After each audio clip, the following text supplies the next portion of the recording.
Danseuse, chanteuse, actrice, résistante, militante antiraciste, Joséphine Baker a porté bien des casquettes. 46 ans après sa disparition, cette grande dame fait son entrée dans le temple des grands hommes. Un parcours hors norme depuis son Missouri natal. Née en 1906 dans une famille très pauvre d'artistes, Freda Joséphine McDonald doit travailler dès son plus jeune âge.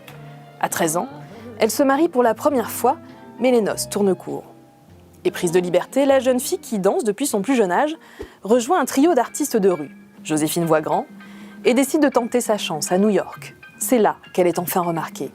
On lui propose un spectacle à Paris. En 1925, l'Américaine débarque en France.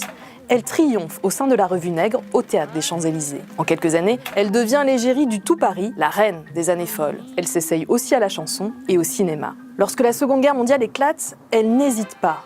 Elle met son talent au service de son nouveau pays. Elle devient un agent du contre-espionnage français.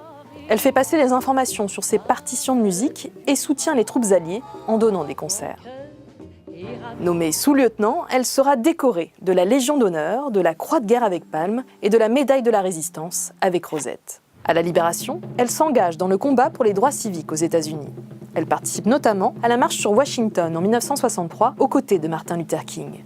En France, elle s'implique au sein de la Ligue internationale contre le racisme. Toute sa vie, elle lutte contre les inégalités. Elle décide d'adopter des enfants de tous les continents, une tribu arc-en-ciel de 12 bambins qu'elle élève au château des Milandes, en Dordogne. Criblée de dettes, elle en est finalement expulsée. Ruinée, elle doit continuer à chanter. En 1975, pour fêter ses 50 ans de carrière, elle monte sur la scène de Bobino. Mais elle décède des suites d'une attaque cérébrale, quelques jours après la première.